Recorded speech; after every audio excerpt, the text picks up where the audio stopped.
اگر میری زوجہ گھر کا کام کرتی ہے، یہ بھی ضمناً آپ کو بتا دوں، بہنیں تو بڑی خوش ہوں گی، چھلانگیں لگائیں گی، عورت پر گھر کا کام کرنا واجب نہیں ہوتا، قضان، آپ اس پہ سختی نہیں کر سکتے، بلکہ اگر بچی ایسے گھر سے آئی ہے جہاں وہ پکا ہوا کھانا کھاتی تھی، خانسامہ وغیرہ تھا، اور اسے پکانا نہیں آتا، تو آپ کو پتا ہے شرعی مسئلہ کہ شوہر پہ اس کو پکا ہوا کھانا دینا واجب ہے، پکا ہوا کھانا۔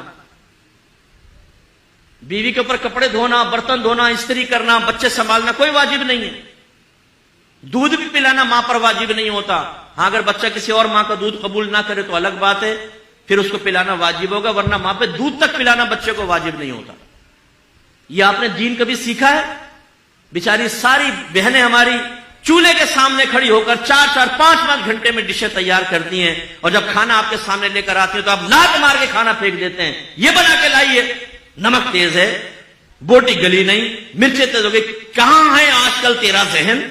انہیں بتاؤ کہاں ہے، پوری رپورٹ دو سارے دن کی، کہاں ہے ان کا ذہن؟ تمہیں استری شدہ کپڑے مل رہے ہیں، تمہارے بچے وہ سنبھال رہی ہے، تمہارے ہاتھ پاؤں تک وہ دبا رہی ہے، جب تم فریاد کرتے ہو اور فرمائش کرتے ہو چائے بن کر تمہارے سامنے آ جاتی ہے، وہ نوکر نہیں ہے ہماری، وہ اگر یہ کام کرتی ہے تو اس کا احسان ہے۔ ہم نے جب شریعت کو سیکھا تو ہم نے اپنے گھر میں یہ چیز واضح کر دی۔ میری ماشاءاللہ زوجہ بھی عالمہ ہے، اور پوری دنیا میں بہت سارے ممالک سے لوگ ان سے پڑھ رہے ہیں، سارے بچے میرے عالم مفتی بن رہے ہیں، بچی بھی میری وہ عالمہ بن رہی ہے، ہم نے تو گھر میں ایسا ماحول بنا دیا۔ لیکن اب آپ کہیں گے مفتی صاحب جب ہم بیوی کو کہہ دیں گے تو اس پہ واجب نہیں، وہ کہاں کام کرے گی؟ کرے گی۔ انہیں یاد دلائیں کہ بی بی فاطمہ رضی اللہ تعالیٰ عنہ پر بھی واجب نہیں تھا، لیکن گھر کا سارا کام خود ہی کرتی تھی وہ۔ لیکن اب میں جو آپ کو سمجھانا چاہ رہا ہوں، اگر ایک بیوی پہ کوئی چیز واجب نہیں تھی، اس میں کوتاہی ہوئی، کیا آپ کے لیے جائز ہے کہ آپ اس کے منہ پہ تھپڑ مارے، اسے ماں بہن کی گالیاں بکے کہ آپ کے کپڑے پہ استری کیوں نہیں کی؟ اگر وہ چائے بنانا بھول گئی تو کیا آپ کے لیے جائز تھا اس کو لات مارنا؟ اگر ہے تو لائیے شریعت کی دلیل پیش کریں، ورنہ میدان محشر میں گرفت کے لیے تیار رہیں۔ اللہ تعالیٰ نے ایک آزاد مخلوق کو آپ کے تابع کیا ہے، وہ غلام یہ کنیز نہیں تھی، آزاد مخلوق کو آپ کے تابع کیا ہے۔ اس کا کیا مطلب ہے؟ وہ آپ کی کوئی غلام یہ کنیز تو نہیں بن گئی کہ آپ جس طرح چاہیں اس کے ساتھ رویہ اختیار کریں۔ میدان محشر میں حساب کتاب ہوگا۔ میرے آقا نے اپنے آخری خطبوں میں اہم ترین باتیں کی، اسی سے اندازہ کر لیں کہ کتنی اہم بات ہے کہ سرکار نے ارشاد فرمایا، اللہ تعالیٰ نے تمہاری بیویوں کی شکل میں ایک کمزور مخلوق کو تمہارے تابع کیا ہے، میں تمہیں تمہاری بیویوں کے معاملے میں ہمیشہ تمہیں اللہ سے ڈراتا ہوں، تم اللہ سے ڈرتے رہنا، ان پر ظلم مت کرنا۔ حضرت عمر فاروق رضی اللہ تعالیٰ نے کہا سرکار کی بارگاہ میں حاضر ہو، یا رسول اللہ جب تک ہم مکے میں تھے ہماری عورتیں ہمارے سامنے بولنے کی ہمت نہیں کرتی تھیں، لیکن جب ہم مدینے میں آئے تو یہاں انصار صحابہ جو مدنی تھے ان کی ازواج ان کو جواب دیتی ہیں، یعنی کوئی ہے بات تو کوئی بدتمیزی نہیں، دائرہ ادب میں رہ کر۔ تو کل میری زوجہ نے بھی مجھے جواب دیا، سرکار مسکرا دیے، اور آپ نے شاید فرمایا کہ عمر عورتیں ٹیڑھی پسلی سے پیدا کی گئی ہیں، اگر ان کو سیدھا کرنے کی کوشش کرو گے تو یہ ٹوٹ جائیں گی، ان کو ایسے استعمال کرو۔ عمر فاروق رضی اللہ تعالیٰ عنہ 6.5 فٹ کا قد، یہ لمبے چوڑے لہیم شہیم، اور آپ یہ کہہ رہے ہیں میری زوجہ میرے ساتھ ایسا کر رہی ہے۔ سرکار فرما رہے ہیں اللہ نے ان کو ایسا ہی پیدا کیا ہے۔ اس سے بھی ذرا سمجھیے، بعض اوقات زوجہ ایسی ہی ہوتی ہے کہ اگر وہ فرض کر لے کہ آپ سے کوئی بات سخت کہہ دی، کچھ کہہ دی، آپ کے نبی نے کتنی پیاری تلقین کی ہے، درگزر کرو، اپنے یہ ڈھولے شولے بیوی پہ مت آزماؤ کہ جیسے اس نے کہا ایک تھپڑ مارا اس کے منہ پہ لکیریں چھاپ دی اور چلو جی بیٹھ جاؤ اب آرام سے، اب آئندہ کر کے بتا ذرا تو ٹھیک ہے آپ نے بدماشی کر لی۔ لیکن یہ تو ایک فطری تقاضا ہوتا ہے، بعض اوقات انسان کی زبان سے کچھ نکل جاتا ہے۔ آپ کی بہن بھی اگر اپنے بہنوں کے ساتھ کرے گی، فرض کر لیں، تو کیا آپ بہن کو گھر میں بلا کے تماچا اس کو بھی کھینچ کے ماریں گے کہ تو نے کیسے اپنے شوہر کے ساتھ کی؟ نہیں، آپ تو اس کا پردہ ڈھکیں گے، آپ کہیں گے بھائی یہ بتاؤ میری بہن گونگی ہے کیا؟ تم ظلم کرتے رہو، وہ سہتی رہے، خاموش رہے، کچھ نہ کرے؟ قربان جائیں آپ کے اوپر، بہن آئی تو کچھ نہ بولے، بیوی آئی تو منہ سیدھو اس کا۔ بالکل ہمارے گھروں میں یہ جو غلط چیزیں چل رہی ہیں، حد اعتدال سے آگے نکل جانا، اس کی طرف فکر کرنی چاہیے۔ لیکن میں نے کہیں غلط اس کو رخ نہ لے جائیں تو میں ایک آپ کو سنا دیتا ہوں ایک بات بھی۔ ایک بھائی نے کہا کہ یار میری بیوی کام ہی نہیں کر رہی گھر کا. جب اس کو کہا کہ کام کرو تو اس نے سنا دیے 2-4 کلپ کہ ہم پہ تو واجب ہی نہیں ہے گھر کا کام کرنا. تو پھر اس کو یہ ترکیب بتائے گی کہ تم ایسا کرو کہ اپنی زوجہ سے کہو کہ ٹھیک ہے تم پہ واجب نہیں، بالکل نہ کرو، لیکن شریعت نے مجھے دوسری شادی کرنے کی اجازت دی ہے اور دوسری بیوی میں اسی شرط پہ لے کر آؤں گا کہ گھر کی کام کرے گی، تم بالکل نہ کرو. پتہ چلا کہ بیوی نے کہا نہیں میں کرنے کے لیے تیار ہوں، تم یہ قدم نہ اٹھاؤ.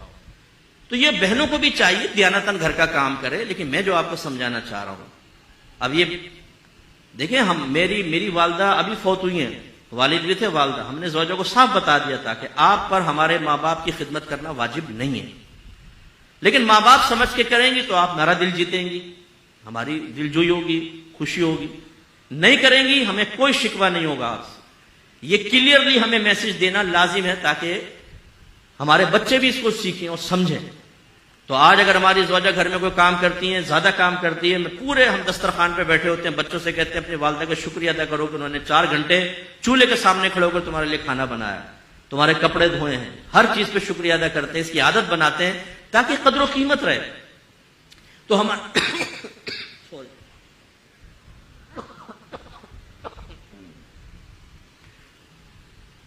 تو ہمارے گھروں میں جو یہ غلط چیزیں، رسومات، میں رسومات میں لوں گا، خاندانی رسومات میں، کہ بیوی کو دبا کر رکھو، بیوی کو بولنے نہ دو، اگر کچھ بولے تو تھپڑ مار دو منہ پہ، تو ذلیل اور بے عزت کرو بچوں کے سامنے، خاندان والوں کے سامنے. غلط چیزیں ان کو ختم کریں.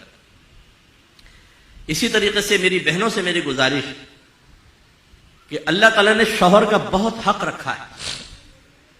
بعض بچیاں ایک ایسے گھر سے تعلق رکھتی ہیں جس میں وہ دیکھتی ہیں کہ ہر دفعہ امی ابو کو دبا لیتی ہیں، اور ابا جان جو ہیں وہ عزت بچاؤ مہم پر ساری زندگی چلتے رہے. عزت بچاؤ مہم، عزت بچاؤ مہم. وہ بیچارے بدتمیزی کر رہے ہیں، بیویوں کہتے ہیں چھوڑو یار، خاموشی سے نکل گئے. وہ بیٹی جب یہ کرتی ہے آبزرو، تو اس کا ذہن بن جاتا ہے کہ مجھے بھی ایسا کرنا ہے. نتیجہ نکلتا ہے جب وہ دوسرے گھر میں جاتی ہے تو تربیتیں کامل نہ ہونے کی بنا پہ اس گھر کو جہنم بنا دیتی ہے بسا اوقات. یہ یاد رکھیں، ہمارے گھر کو بچیاں ایسی سن رہی ہیں، نبی کریم صلی اللہ علیہ وسلم نے شوہر کا بڑا حق بیان فرمایا. ایک بچی شادی نہیں کر رہی تھی، اس کے گھر والے اسے نبی کریم صلی اللہ علیہ وسلم کے پاس لائے.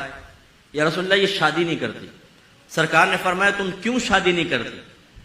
اس نے سرکار کی زبان اقدس سے ہی نکلوانا چاہا، وہ جانتی ہوگی. تو اس نے کہا رسول اللہ آپ بتائیں کہ شوہر کا بیوی پر کیا حق ہے؟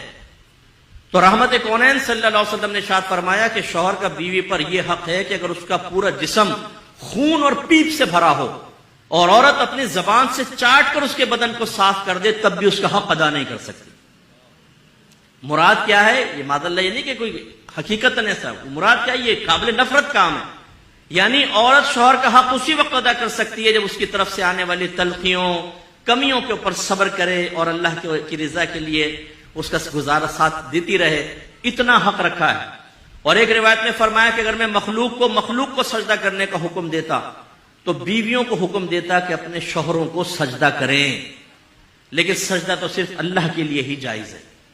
اس سے ہماری وہ بہنیں ذرا درس حاصل کریں جو شوہر کو آنکھوں میں آنکھیں ڈال کے گفتگو کرتی ہیں، بعض اوقات تو گریبان پکڑ لیتی ہیں، ماں بہن کی گالیاں بکتی ہیں. ہمارے پاس تو کیسز آتے رہتے ہیں اس طرح کے بے شمار. وہ ایک بہن نے روتے ہوئے کہا مفتی صاحب میرے شوہر نے مجھے مارا پیٹا، گالیاں بکیں. تو میں چونکہ تجربہ کار ہوں ان چیزوں کا، تھوڑا سا تجربہ کار سے مراد لوگوں کے مسائل سننے کے اعتبار سے، یہ نہیں کہ گھر میں کوئی تجربے کر رہا ہوں.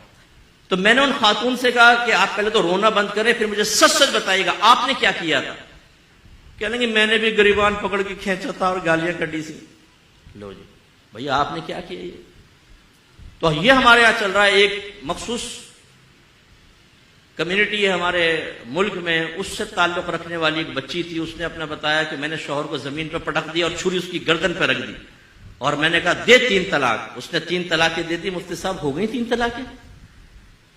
اب بھولے پن کی انتہا دیکھیں آپ، اور اس کی شیرنی کی بہادری دیکھیں آپ. اب یہ لڑکی کیسے سے بہادر بن گئی؟ اپنی ماں کو دیکھا ہوگا، اپنی خالہ کو دیکھا ہوگا کہ ہر ایک نے لمبے ناخن رکھ کے منہ کے شوہر کے منہوں کو چھیلا ہے اور کچلا ہے، تو وہ بھی اس میں پڑ گئی. تو اس کا مطلب یہ ہوا کہ